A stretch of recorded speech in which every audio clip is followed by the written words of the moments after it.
Hey, welcome back to the almost Thanksgiving episode. So we're talking about doing episode 162 today, and today we want to talk about going to the moon. I'll let Chris explain to you what that means.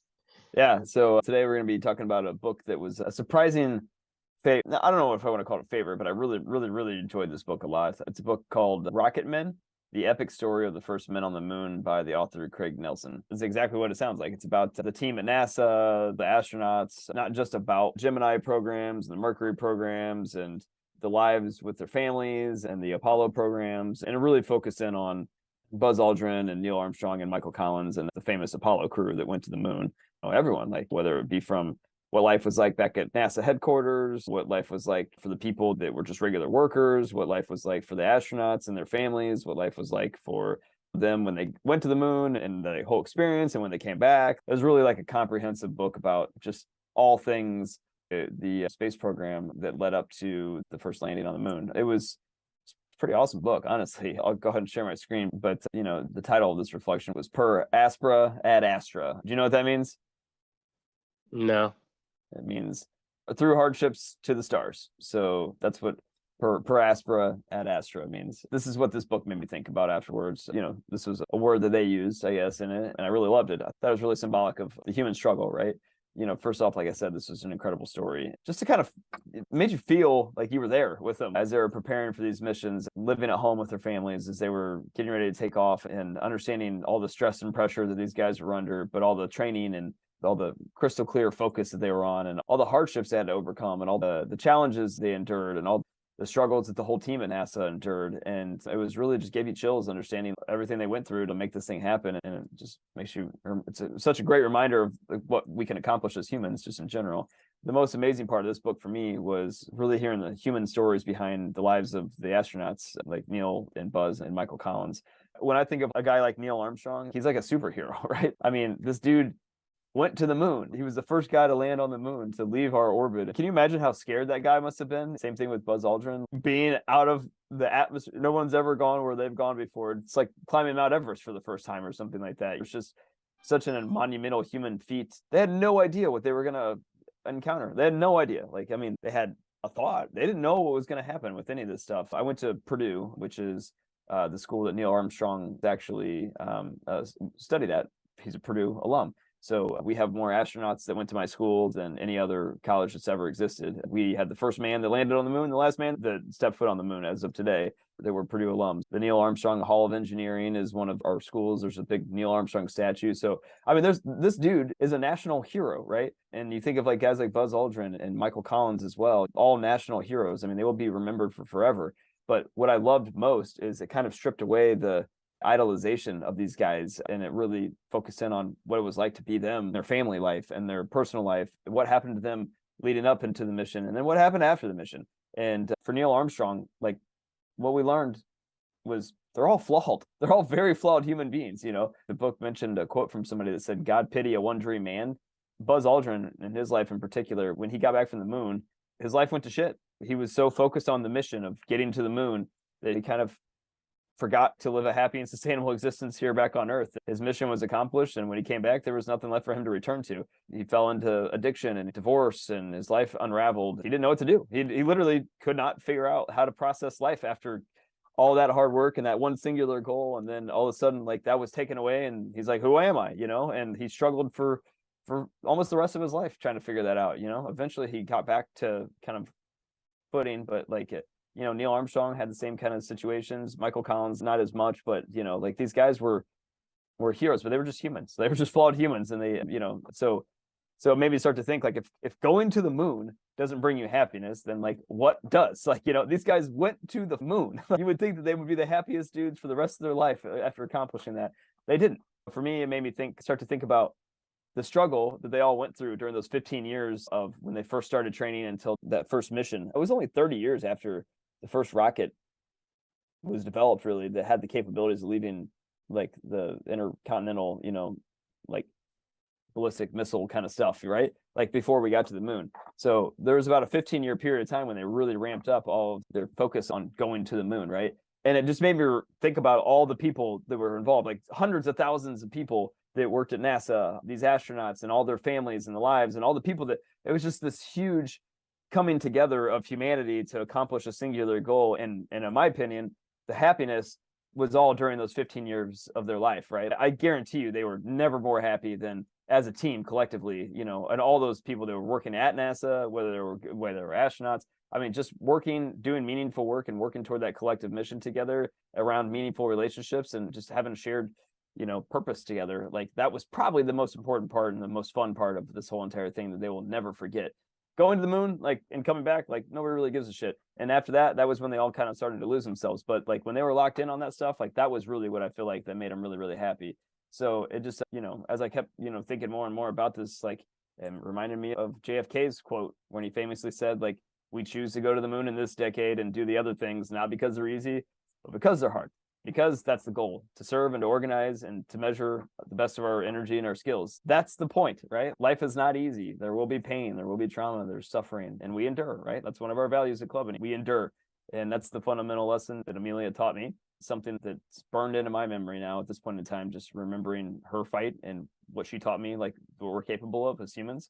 I choose to live my values and my purpose every day, not because it is easy, because it is hard. Like it is really, really hard to say this is what I care about and that this is what I want to do and this is how I want to live my life. It is not easy to wake up every single day and go run in the cold weather. It is not easy to write this stuff every single morning. It's not easy to read a book every single day. It's getting easier, but the whole fun is the journey. The whole fun is having this conversation with you. I was just taking a nap right before this because I'm exhausted because my son is sick because he's going to daycare for the first time. And I don't know if I'm getting sick, but I was like, man, I'm just beat. But like I got up, set my alarm to come up here to talk to you because not because it's easy, because I want to, because this is fun. It's meaningful connections, it's meaningful relationships. This is the stuff that we'll look back on and say, you know, when we're, you know, 80 years old, it's not going to be like, I don't care like what the fuck happens with this whole project afterwards, but it's going to be this kind of conversation and this kind of stuff that we're talking about, you know, that we're going to remember the struggles and the hardships and look back on it fondly and remember the process and remember everything that we went through together and living our values, right? So that's when it comes down to Per Aspera at Astra, right? Through hardships to the stars. So that's the reflection for the day. Yeah. Okay, question. The question is what do you choose to do that is hard, but also replenishing and life sustaining? Okay, feelings on this reflections. Because I need to quote the Beaver again, you know, the Beaver must stand, right? To me, it's actually pretty easy for a beaver to be a beaver. And Right. it's actually pretty hard for a beaver to be a lion, to be an eagle, You're to right. be a rabbit. I mean, I think it's hard. I think it's pretty easy to do company.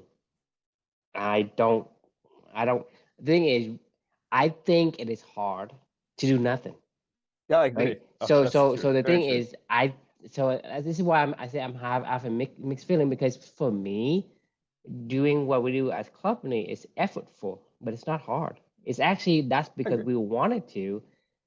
Same thing with like Neil Armstrong, Buzz Aldrin, right? They wanted to do this. They wanted to train. They wanted to Yeah. be an astronaut, and they get to do it. They don't have to do it. They get to do Right. it. And you think about it, right? They'll take anyone. Hey, you know, do you want to? And then everybody say no, and to the last person, they say, okay, well, I'll do it. But this the thing is, they are filtering and picking out the best way. People are volunteering to be an astronaut, Right. right? It's not a definition of hardship that I know. Hardship is something you had to do. This is something you get to do. That's Yeah. totally different. I You look at the effort they put in for the 15 years of training and studying and conditioning themselves. It's effortful, but they want it, they enjoy it. right. Same thing for me and you is I don't think this is hard at all. We have to do things. We have to understand things. We have to read. We have to reflect. There are things we have to do, and there's a lot of effort put into it. But for me, it feels easy. Just like I said, a beaver, it is. I mean, for a beaver to be a beaver is the easiest thing he can do. If he wants to make his life harder, he can try to be a pig or an eagle. For example, the eagle, its job is to fly, right? Its natural ability is to fly. For a beaver to run and know how to fly, they can do whatever they can do. but that's gonna be so hard. For me, it's like what is hard is based on your perspective, right? For me, to I agree. stand in line, it's hard. For me, it's to wait for something without any like wait in line for me is hard. Right. For me to do nothing for an hour is hard because I get bored. My brain shuts down, right? Because if there's no stimuli coming into my brain, it just, it's bored and it becomes very, the feeling of it is very, I dread that feeling. It's a dreadful feeling, even though I did nothing. Right. Think about it. I did I agree. nothing. I put no effort into it, but it's hard mentally. So to me, I think, maybe it's not the hardship that I understand as definition of hardship, but I think it's more you have to through the compound effect of doing so many things for so long that it mounts to something very monumental, very substantial. And to Right. me, this is what I would see as the word hardship. It's not hardship, right? Yes. Hardship is like you Yeah. have to endure because you It's and not eat the frog, it's eat the cake, right? I'm not saying that hardship means, like yeah, but I think it's one of those things where we have to be impeccable with our words because this one has another meaning to our audience. Most people think of hardship as, I'm poor or I'm disabled or I don't have faculties. I need to do things. I don't have the privilege of information. I am not smart. I can't program. I can't sell. I can't market. I can't lift heavy stuff. I can't run fast, whatever, right? They think those as hardship because, like I say, if you think a beaver trying to fly, that's hardship. But for a beaver to swim and build his dam is the easiest thing. I know exactly what you're saying and I agree, but we aren't beavers. We can choose to do whatever we want to do. It's hard to choose what is aligned to your values and purpose It's when you have hard. all this other No, I stuff. disagree because Like, the thing is, for me, is no, I it's want to hard. be It's a hard to white stop the guy. other I stuff. want to play tennis, right? I Yeah, want to play football, but it's not possible. So for me I to get do it. that, it's a hardship. So to me, to say we have the right to choose, that's BS. No, You no. have Hey, more choices than Beaver yes, in that yes. simplicity, but That's what you I mean. have to still be who you supposed to be. If I'm I an agree. Asian guy, I need to be an Asian guy. I can't just be a white guy. If I'm a short guy, I can't play. I just can't play basketball. I just can't do it. Right. If I don't have the physical attribute, I can't play football. I love football. When I was growing up, I know college, I know professional, I know high school, I know every single attribute there is. I'm like a walking football history database. I even know the football players' wives, who they married, how fast they run, their combine records were, and what they did in college, what they did in NFL, who drafted them, where they come, where they go from what team to what team, right? That is enormous amount of football information. Right. I am a fanatic of football. You know what I'm Right. saying? I have to be who I'm supposed to be. If I have the ability to memorize these things, to understand these things, and to be pretty much anal about the statistics. That's who I am. I can't be a player, even if I Right. wanted to. I can't, right? I have to be who I'm made to be. I have a weaker physical, but a stronger mental, right? Mhm. So that's what I was made, it's my makeup. I can't choose to be something else I am not. I don't disagree with that. All I was saying is it's not as simple as a beaver must dam because like But the thing is, we don't understand. That's why we have to make symbolic analogies of, yeah, if you can't understand what I'm saying, is I'm going to simplify it. Yes, it's always going to be more than just being a beaver. right. Everybody knows that. I'm not telling you to be a beaver, but as a human, you have more variables, right? Those variables are going to be like 10 variables. Beaver has one variable. A human can have 10, 100, I don't know, but you still have those hundreds variable, and that could change who you are in that spectrum of your genetic makeup. You can't move that whole spectrum to another. But what we're trying to say is there's so many variables. I can't just sit here all day and all week and tell you every single possible combinations of these variables. I have to, simplify in a way that you understand, like a beaver, right? Imagine a beaver has this, and imagine a human has these number of faculties. You need to extrapolate and see where you are. Right. No, I agree. Here's my thing is every single thing that you do in your life is a choice toward your purpose and what you care about, or away from it, right? Like, and that's what you mean by a beaver must dam. It's you either know who you are and know which way you want to go and decide and You actively choose to do that, exactly, because then you or have to decide to be who you are. This right, is what I mean. The thing is, when I'm saying you need to decide who you are, decide who to be who you are, right. right? That's not very clear to a lot of people because what does It's that hard, mean? I am who I am, right? but at the same time, I don't know who I am. That's the problem, right? That's the problem. We don't know who we are, right? A Exactly. beaver knows who they are because they have one faculty. The only thing they have is I have a waterproof pelt and I can like to swim and I like enjoy the water and I want to build dams so I can have a pool of water to swim in. Right. And so for us, we have more than just that faculty, but at the same time, right? We can only do what we're made to do. We I can't agree. try to be something different because if we do, then all you trying to do is making yourself your life harder. I agree. The analogy that I was getting at with Per Aspera at Astra is it is hard to figure out who you are and what you want to be and how you want to live your life. It is hard to do that. Perspective, So though, I mean, you're looking at hard, right? Hard compared to what? Compared to beaver, yes. not But the thing general. is, if you don't It's a struggle. figure out who you are, Right. then it's gonna be harder than what you have to find out who you are. It just, Right.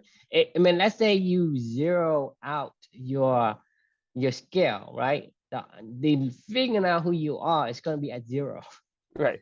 and then anything else you do is gonna be more than zero. So that's what I'm saying. It's for the relative scale, having figured out who you are is going probably the lowest level that you can do, even though it's Yeah. more effortful than yes a beaver.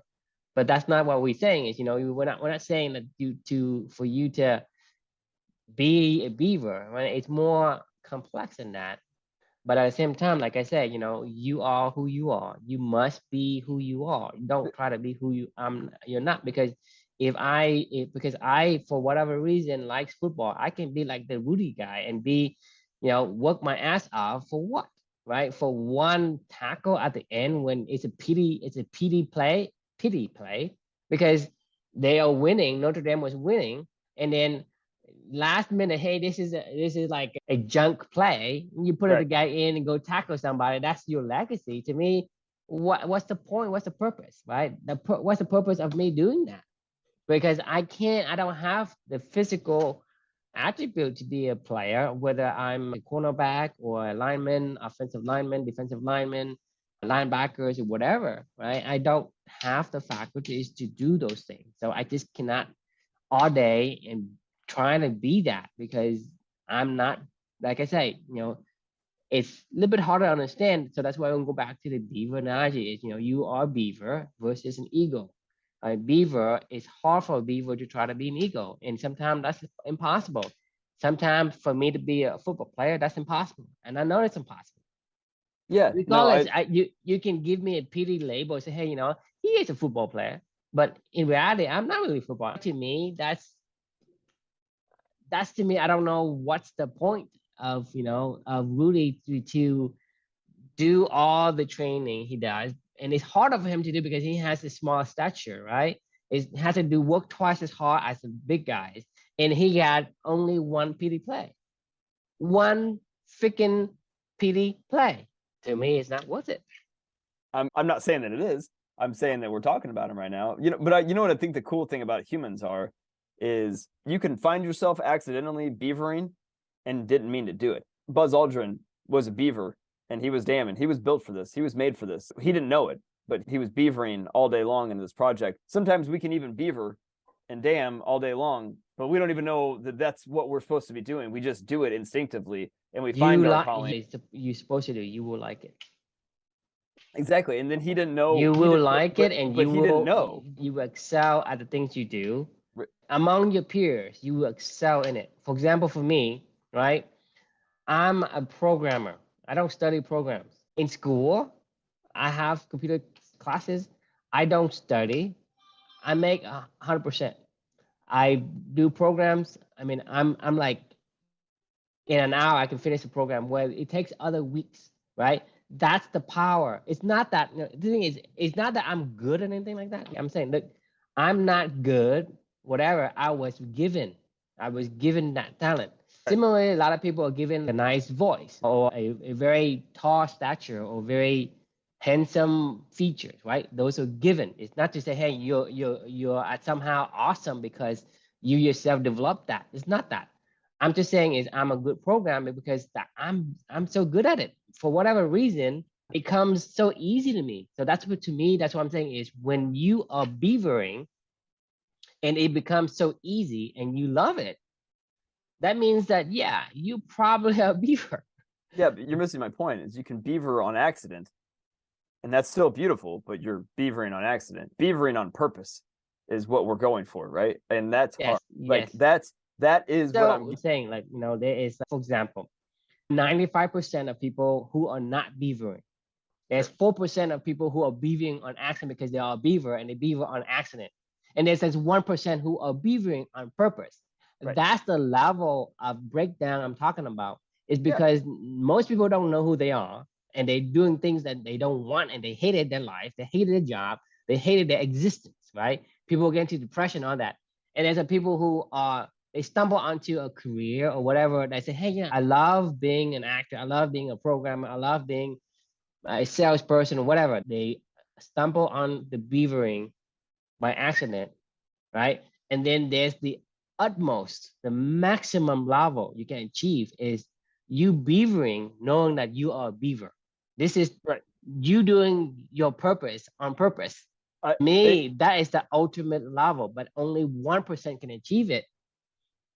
I don't think it's some secret that you can't do it. I'm just saying the current Yeah. No. status, the current stats of the breakdown of the people who are doing that in this modern day age is I see a lot of people hate their jobs, right? Yeah. They, they say, hey, I just hate doing these things. Why? Because they made me do this. Look, Because I was. when they say they made you, it's because you don't want to, right? That's the thing. I'll give you a perfect example, and you're dead on, right? Like I was always made to be a sales professional. I love psychology. I love communicating with people. I love trying to solve problems. I love trying to help people to see a bigger picture and to paint a vision for the future. I love thinking in stories. I love talking in stories. These are all just natural things that come to me. I love leading people and I love coaching people and I love developing them. I was made to be a sales professional and a sales manager and a sales leader. Like, I mean, that is the perfect role and the perfect job of what I could have done. And I did it well and I was good at it, but I hated it. I didn't know who I was. Now I went back to this and I chose this role going forward because I was like, this is exactly what I want to do. And I could go do and help other people. And I was like, this is on purpose now. Like this is beavering on purpose. So it's the same job, same role, same beavering that's going on. But now, like you said, I'm beavering on purpose in this role versus just accidentally beavering and finding myself in weird environments where I'm like, well, we achieved a lot and now I feel unfulfilled. And I'm like, what's the point? I enjoyed it, but I was unfulfilled afterwards. And it's like, you think back to all the stuff Right. you But achieved. what I'm saying is there's 4% of the people who are in that particular bucket. It's Yeah. because like most people, they hate the things they do, right?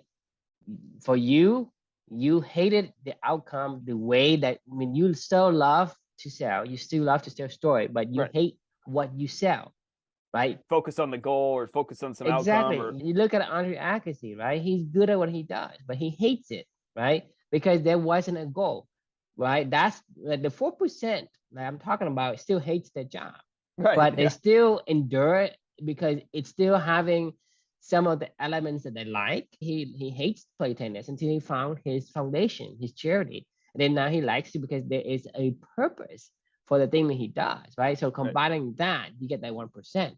Yeah. Most people hates the job and hates what they are told to do, right? For us, like for me, like I still hate to program, right? For me is when people tell me to program in a certain way, I Right. still programming, but I hate it. But I love it when I program for me and for my business or for my company, right? Because Right. that's is what we want to. We get to do it. And Right. so for you, it's the same thing. Is you hate to sell for somebody because That's you don't exactly it. believe in the product, whatever. But for you to say, hey, I want to sell company or I want to sell my culture concept, right? you love it because that aligns with your purpose. Right. But you look at the current landscape of our society today, how many people do you think is in the 1%? It's not very many. I mean, and that's my point. Is like through hardship. This is not. We are choosing to do this not because it's easy, but because it is hard. Like, and I don't mean it as hard as in like I agree with you. It is not hard for me to have this conversation with you. It is not hard for me to learn every single day. It is not hard for me to reflect on this stuff and to spend time with my daughter and to write these things. It is not hard for me to exercise every day. It is hard for me to do this stuff because I don't know if hard is the right word. It is a challenge that I am willing to accept because I know why I'm doing it. That's what I'm saying. It requires Effortful, time and yes. commitment, but it's not conscious living. hard. Hardship for me is like it's not about the amount of energy you put in. It's hardship Right. is how you see it. Right. Like I say, I very dreaded to have to wait in line. I dreaded having nothing to do. To me, that's hard on me. For whatever reason, it's hard, but it doesn't require any effort. All I have to do is exist. Do what you want to do for like 30 minutes. Right. You know what I mean? It's hard for example, for me, for driving for me is hard. I just look, I mean, when I drive to Florida, it's like I see all these truckers, they drove, that's my God. career. They drove like days in and days out for like, I can't even drive 2 hours without like, gee, my brain's starting to shut down. I try to. I do actually wonder how the hell long haul truckers do that. Like a day in, day out. Point though. I mean, because they're like, you know, yeah. You and I can't do it. Right. But they could. Right. They're beavering on accident, most of them. Like, and there may be some truckers out there that are truly beavering on purpose, where maybe they're not only doing long haul trucking, they're hauling the stuff that they want to haul the way that they want to haul it, you know, for a cause and a purpose that they want to haul it for. That they're like, oh yeah, and like they're just driving down the road all happy, you know, picking shit, and like, you know, and they're like, man, I'm bringing this, you know, this I don't know, playground equipment across country so I can, you know, build a, you know, so I can deliver it so these kids can have, these underprivileged kids in another city can have a playground or whatever. And you're like, and you know, for whatever reason, they can endure cross country travel all day long, dropping off this equipment all day long. And now they can beaver on purpose because they know exactly how they can apply their skill sets to areas, a way that they can live their life on purpose, which once again, it's not easy. Sitting in a truck, clearly for you know, 20 hours straight driving across the country is not easy. Like, I mean, for me, it's hard. For me, it's tremendously hard. I mean, for me, it's like I would rather build you an app to drive 3 hours. I mean, for people that say, "Hey, I'll drive like a whole freaking month for me to go and look all the code that this thing is doing," right? That's the beauty of it, because the thing is, for somebody, it's easy for whatever they're doing, but it's hard for others, right? For me, it's easy for me to go through all the code because I actually read code faster than I can read English. Right, that's crazy. It's super crazy. And the thing, I can read that on a computer. You give me some numbers, hey, this number here, you know, go through the method and loop or whatever. I can just follow through the number and I can see it. I mean, I can see the number. I can give you a number as if I'm a computer.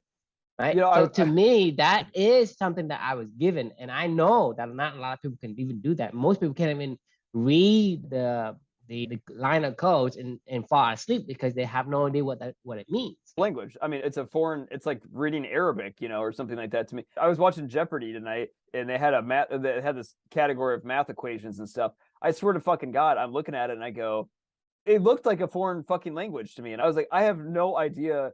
Like, these people were getting the question right. And, you know, it literally, I was like, I couldn't even process what I was looking at. And most of the time with Jeopardy, I can at least like funnel my thoughts into a certain quick visual or geography or something like that around what I want to maybe potentially say as a response. But like this stuff, I couldn't even, my brain just went dark. I was like, I don't even know what I'm looking at. I don't even know where I could possibly go from here. It was just like a blank stare. And this is how math has always been for me my whole entire life. And whenever I see a math equation and I get a math problem, I'm just like, I just don't get it. My brain just doesn't work. Like, that's me. I'm opposite, right? You give me, ask me, you know, what's the proposition and what's the main, you know, the author's, you know, his emotions, his intent. It's like, don't give me that shit. You give me like if one train goes to the, you know, to this direction and at this angle and I travel this speed and he start at this time and the other train go that time and then, I can figure it out pretty easily, right?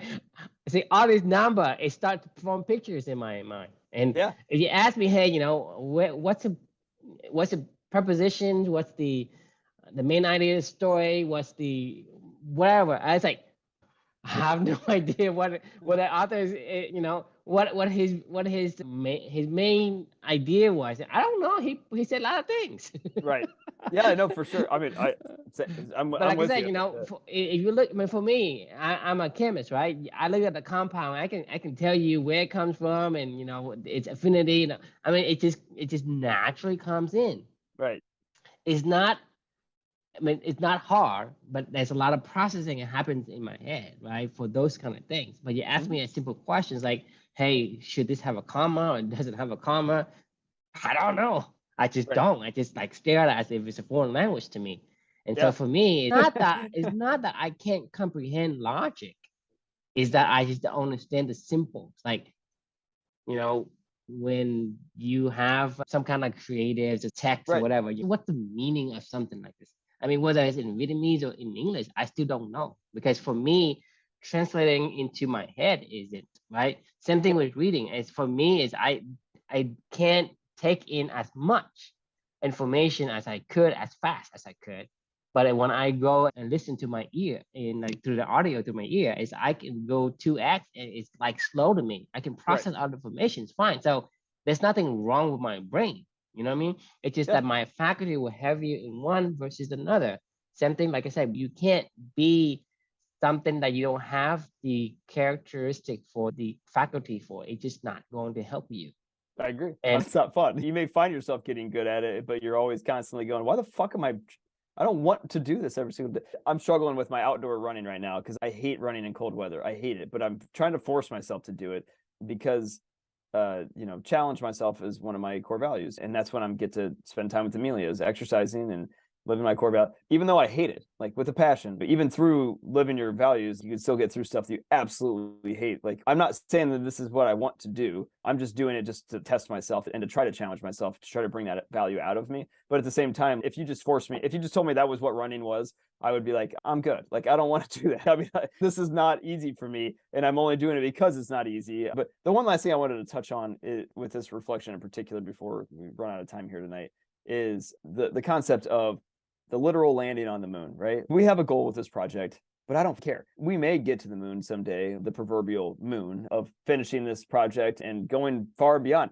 But why stop at the moon? Go to Mars, go to as far as you possibly can go, like the point. I guess what I was trying to get at is the process is the fun part about it. Like, this conversation with you is the fun part. It's not getting to 365 books and doing 365 podcast recordings or starting a culture and having 100,000 people in it or whatever. I don't care what that goal is. It just is, do the stuff that you want to do. Don't even think about the moon. Like, like, it's not, who cares? Like, if you happen to land on the moon someday while you're doing the stuff that you love, like, that's called conscious living, right? We made it to the moon. Let's keep going to the stars. Let's just keep going. If you love what you're doing, just keep enjoying the process and love what you're doing every single day. That's really the message that I wanted to get across in all this stuff, because when you set a goal for the moon, the literal moon, whether you can or not your way there, like, if you don't know why you're beavering, whether you like it or not, and then you set a goal, with your dopamine and all that other stuff of our futuristic, goal setting and everything, and then you accomplish it,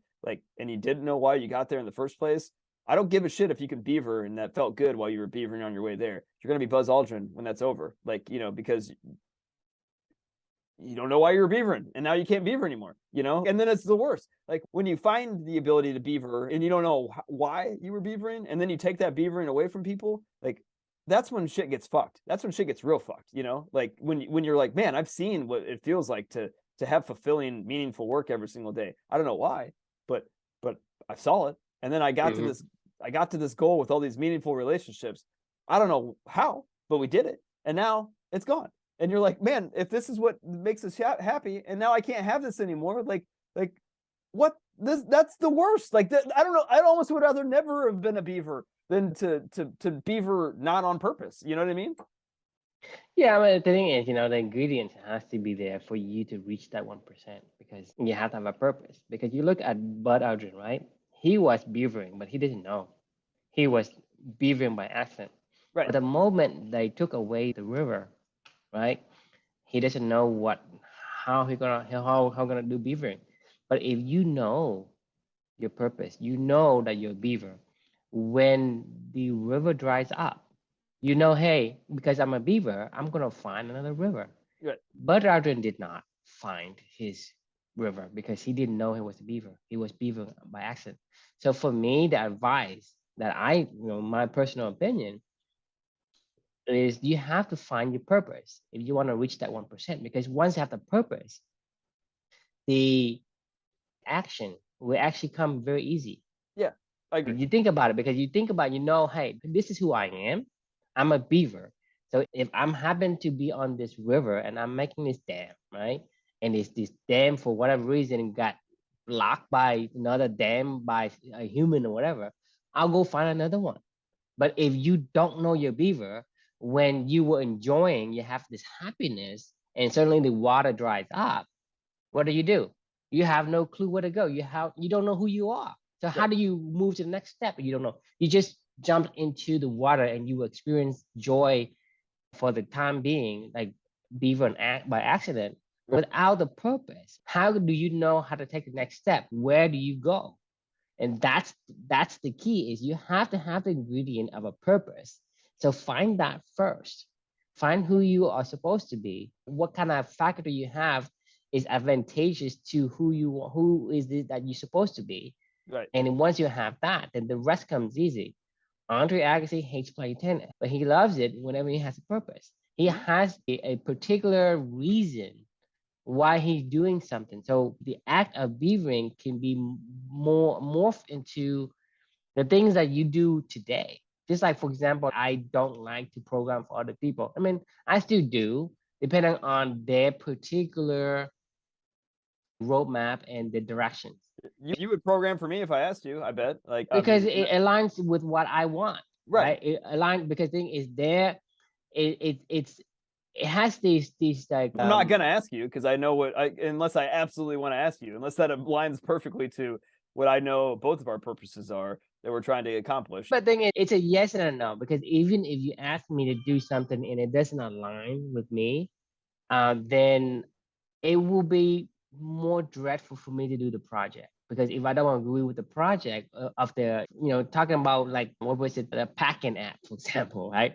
I can do it, but I would be struggling to do the packing app because I don't believe in it. You know what I mean? But you're talking about like, hey, let's do the pickleball booking or whatever. Yeah, I can do that. I can Right. All right.